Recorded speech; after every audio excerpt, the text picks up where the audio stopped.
कारों ने हमें पहले एनिमिस्ट कहा, एबोरिजिनल ट्राइब कहा, प्रिमिटिव ट्राइब कहा। तो हमारे ट्रेड्स को देख करके, हमारे रीति रिवाज को देख करके, हमारे संस्कारों को देख करके उन्होंने कहा था। अब आप ये बात 1931 तक ये बात थी कि 1931 तक की लिस्ट में जो प्रिमिटिव ट्राइब थे 13 गोष्ठी, उनको जो 6 सितंबर 1950 का शेड्यूल ट्राइब लिस्ट बना था, उसके पहले कोई लिस्ट नहीं बना था, उसमें इन 13 को भी लेना था। तो लेकिन संविधान तो उसी वक्त बन उसे रहा बना। था। हाँ। तो आपने कहा आखिर क्या पता चला कि आपको किस साजिश के तहत आप लोग को हटाया गया होगा। तो अभी तक हम लोगों ने जो पता लगाया है और हम लोगों का जो अंदाज है कि अभी आपके यहाँ जितने भी कल कारखाने बनने वाले थे, पंचवर्षीय योजनाओं को लागू होना था, तो यहाँ की जो जमीन थी वो कुर्मियों की जमीन थी।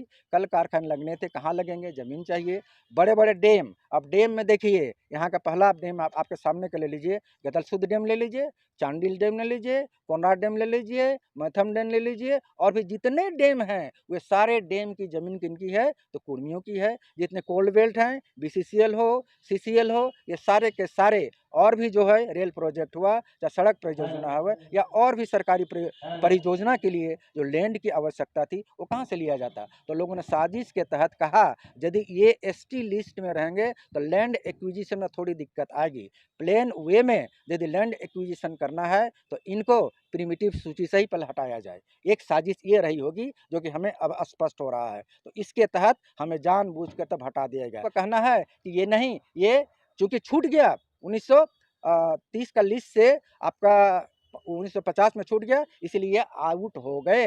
तो मैं कहता हूं आज भी जो अनुसूचित सूची में जो हैं वो यदि हट जाएंगे तो क्या वो आदिवासियत खो चुकेंगे? हमने आदिवासियत खोया नहीं है, हमने आदिवासियत को बचा के रखा है। आज भी हम कहते हैं कि सरना धर्मावलंबी जो भी हैं उनके साथ हमारा तालमेल बहुत अच्छा है, और उन्हीं के सहयोग से हम पूरी तरह से झारखंड की आदिवासियत को बचा कर रखेंगे, और यही हमारा है। और जितने सरना स्थल हैं, हमारे ग्राम थान है, जितने भी प्राकृतिक पूजा के हमारे स्थान है, उसको हम सुरक्षित रखेंगे, और हमारे जो सरना धर्मावलंबी है उनको भी सुरक्षित रखने का